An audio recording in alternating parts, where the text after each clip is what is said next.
Hello students, Standard 9, Subject Social Science, Chapter number 5, Movement Towards Independence, Session 3. Topics of the session: Quit India Movement, Strikes during Quit India Movement, Other activities during movement, and failure of government in crushing the struggle of Quit India Movement. Quit India Movement. As in the previous session, students, we have discussed about one of the successful movement led by Mahatma Gandhi, and that was Dandi Yatra.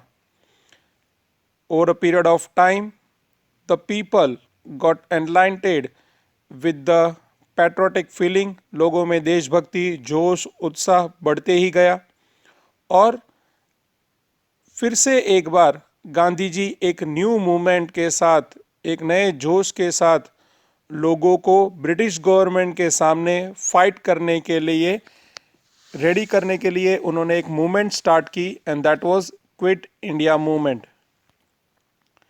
Keeping in mind the World War situation, the Congress Working Committee decided to end the individual satyagraha in January 1942.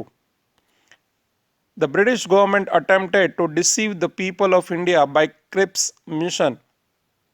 As the World War situation was going on in the world, the Second World War actually was going on. At that time, the Congress party quit the individual satyagraha which was started after the Dandi Yatra movement. At the same time, in order to deceive or divert the people of India from the freedom struggle to other aspect, British government presented the Cripps mission in front of Indian people. So the Indians were angry and dejected. Dejected means disappointed.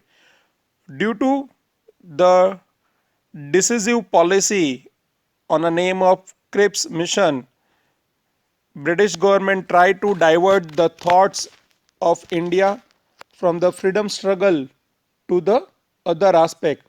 But actually that attempt of British government made the people angry and dejected. लोग उल्टा Cripps mission में जो government ने poor thoughts present किए उससे वो और नाराज हुए और डिसअपॉइंट हुए. Therefore, the people of India no longer had faith in British rule and they assumed that the British do not wish to quit India. कि जब उन्होंने क्रिप्स मिशन के थ्रू हमारे सामने अनएक्सेप्टेबल पॉलिसीज और ओपिनियन प्रेजेंट किए, उससे Indians को ये बिलीफ हो गया कि ब्रिटिश गवर्नमेंट अभी भी इंडिया से जाने के मूड में नहीं है. They don't want to quit India and that's why the people of India lost the faith over the British government. And the Gandhiji advised the people to come out of despair and be prepared to give a new and last fight. इसलिए महात्मा गांधी जी ने देश की जनता को, पूरे भारत के लोगों को ये एड्रेस करते हुए कहा कि अब हमें अपने देश की आज़ादी के लिए एक नए रास्ते की, एक नए मूवमेंट की ज़रूरत है. और ये जो हम स्ट्रगल या ये जो फाइट हम करने जा रहे हैं, that will be the last fight from India against the Britishers. And they started the new movement. On August 9th, 1942, keep the date in mind. On August 9th, 1942, the resolution of Quit India movement was passed in the Working Committee of Congress held at Mumbai.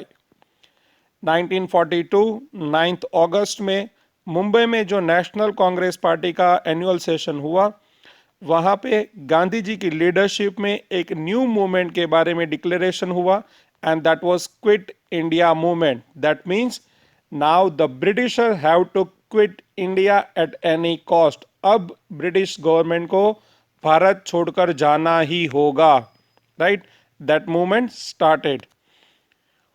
On the second day of the resolution, Gandhiji, Sardar Vallabhbhai Patel, Jawaharlal Nehru, Maulana Azad, and other eminent Congress leaders were arrested.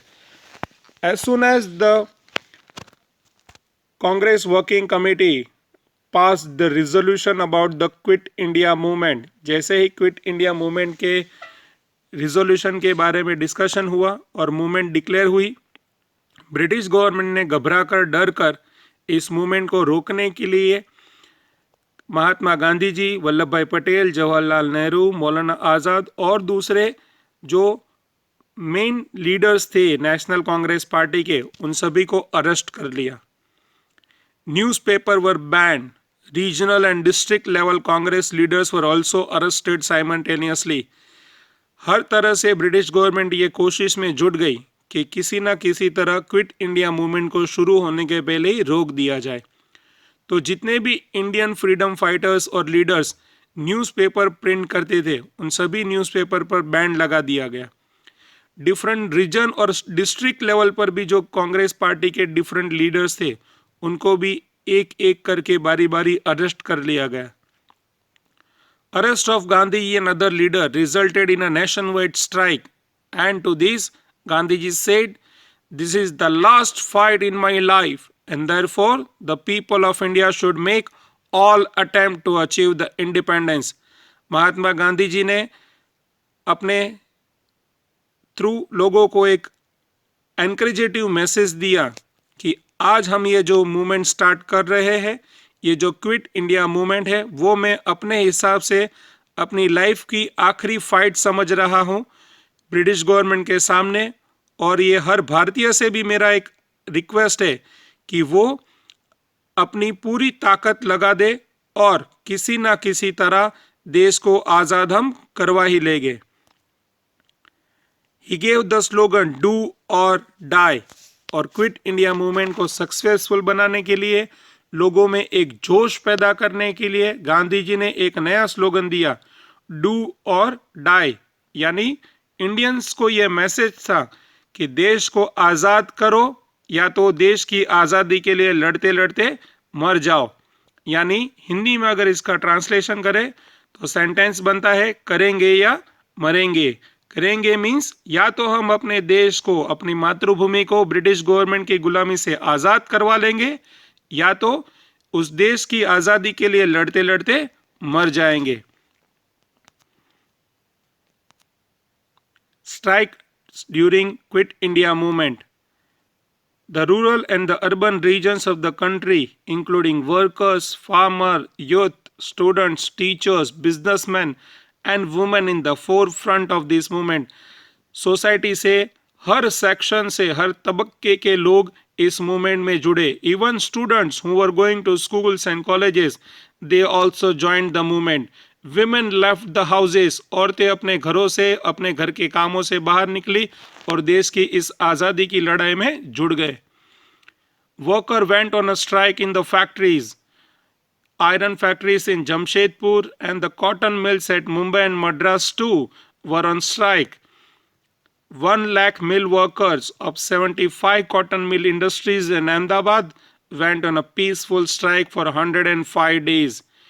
देश के हर कोने से, हर factory से, हर section से लोग अपने तरह से क्विट इंडिया मूवमेंट में कंट्रीब्यूशन देने लगे. मेजॉरिटी ऑफ द फैक्ट्रीज में वर्कर्स ने काम बंद कर दिया और वो सभी देश की आज़ादी के लिए इस मूवमेंट में जुड़ गए. College and schools were observed strike for nearly 3.5 months. Market in Ahmedabad were closed. 3.5 महीने जितने माहौल तक अहमदाबाद में सभी प्रकार के मार्केट बंद रहे. स्कूल और कॉलेजों में भी स्ट्राइक्स कर दी गई. Now the other activities during the movement.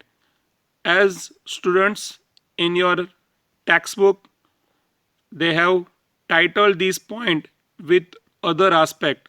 आपके टेक्स्ट बुक में इस पॉइंट को दूसरे नाम से प्रेजेंट किया है, but according to me that is somewhere wrong. So we will change that topic with other activities during the Quit India movement. Anger against the British government was being expressed from every nook and corner of the country. from each and every corner of the India, from each and every society, from each and every state and region, people are now against the British government. They have lots of anger in them for British Raj. British government के खिलाफ लोगों के मन में बहुत गुस्सा भरा पड़ा है, जो पूरे भारत के हर कोने से, हर गांव, हर कस्बे से सामने आने लगा. Suppression against the peaceful people by the Britisher led to a violent situation as the people not only ransacked the post office, telegram department, police stations, railway station, government building, school, college buildings, railway lines, bridges and roads, but also looted the assets and set on fire the government properties.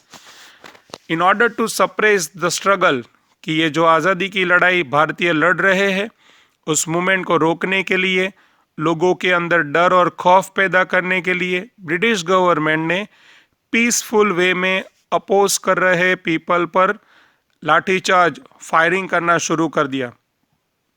बहुत सी जगहों पे जब लोगों पर इस type के exploitation और charges लगे, तब लोग थोड़ा गुस्सा हो गए और उन्होंने गवर्नमेंट के, यानी ब्रिटिश गवर्नमेंट्स के post office, Telegram department, police station, railway station, government school, building, college, railway lines को उखाड़ दिया, ब्रिज तोड़ दिए, सड़कों पे तोड़फोड़ की और ब्रिटिश गवर्नमेंट की बहुत सी असेट्स को उन्होंने लूटा भी और गवर्नमेंट के बहुत सारे डिपार्टमेंट और ऑफिसेस को जला भी दिया.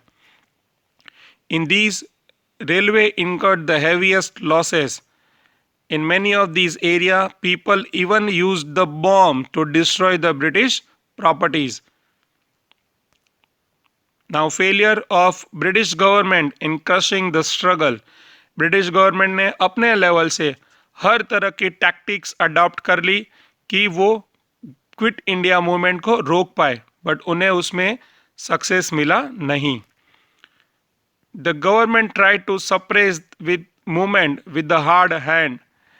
The struggle started from a small end to a large extent by ransacking the government system. एक छोटे पैमाने से शुरू हुआ स्ट्रगल एक बहुत बड़ा फेज ले चुका था, and that was disturbing the British government. More than 70,000 people were imprisoned. 70,000 लोगों को जेल में डाला गया. 538 people were gunshots. 1,080 people lost their lives and 3,200 people were injured. British government ने शाम दाम दंड भेद अपने हर ब्रूटल तरीके से ब्रिटिश गवर्नमेंट ने ये क्विट इंडिया मूवमेंट्स को रोकने के लिए, लोगों को डराने के लिए और मूवमेंट्स को दबाने के लिए प्रयास किए. Students were injured in a gun shot, special in Ahmedabad and Patna.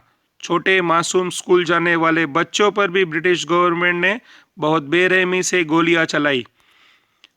A unique political consciousness was created among the people. और पूरे देश में लोगों के अंदर एक खौफ और डर का माहौल पैदा करने की कोशिश की, बट जिसमें ब्रिटिश गवर्नमेंट फेल हुई. This movement gave a clear warning to the British government and the message to the whole world at large that India cannot be enslaved anymore. ये जो क्विट इंडिया मूवमेंट का struggle हमने शुरू किया था, जिस तरह से सोसाइटी के हर सेक्शन के लोग, छोटे बच्चे, औरतें, businessman, traders, artisans, craftsman, industrial workers Bharat के हर कोने से इस मूवमेंट में अपना कंट्रीब्यूशन दे रहे थे, उससे इंडिया ने पूरे वर्ल्ड को ये मैसेज दिया कि अब ब्रिटिश गवर्नमेंट इंडिया में टिक नहीं पाएगी, उनको यहाँ से जाना ही होगा और दुनिया का और कोई कंट्री भी अब इंडिया को गुलाम नहीं बना पाएगा. यह मैसेज देश के लोगों ने पूरी दुनिया को इनडायरेक्टली प्रेजेंट किया. The struggle really signalled the people by the people of India to Britishers to quit India. The energy, the patriotic feeling, the struggle what the Indians were doing against the Britishers, उसके through लोगों ने British government को ये आखिरी चेतावनी दे दी कि अब आपके पास हमारे देश को छोड़ के जाने के अलावा और कोई मौका नहीं है. The people of India now wanted the full independence. Forget about the dominion status. Last session में जैसे हमने कहा था कि ब्रिटिश गवर्नमेंट भारतीयों को पार्टीशन में या एडमिनिस्ट्रेटिव सिस्टम के कुछ हिस्सों में कंट्रीब्यूशन और पार्टिसिपेशन अलाउ कर रही थी। उसका ये मतलब होता था सीधा सीधा स्टूडेंट्स कि वो हमें सिर्फ कुछ हिस्सों में ही इंडिपेंडेंटली वर्क करने की परमिशन देना चाहती थी। बट अब स्पेशली जब से 26 जनवरी 1930 का इंसिडेंस हुआ तब से, और ये क्विट इंडिया मूवमेंट में जब सभी भारतीय एक साथ एकजुट होकर एक नए जोश के साथ लड़ रहे थे, तब उन्होंने ये डिमांड कर दी कि now we need entire India to became independent. The amendment for dominion status was almost invisible by this struggle. Dominion status means कि ब्रिटिश गवर्नमेंट इंडियंस को एडमिनिस्ट्रेटिव डिपार्टमेंट के कुछ लेवल्स में ही इंक्लूड करेगी, पर अब लोगों ने इस बात की ओर ध्यान देना ही बंद कर दिया। And now the people are demanding complete independence, and with the successful efforts by each and every Indian against the Britishers on a name of Quit India movement. Finally, after the struggle of 5 years from 1942, in 1947, India achieved their independence on a golden date of 15th August. So students, this was all about your session 3 of chapter 9. Keep on revising, keep on learning. Goodbye. Take care.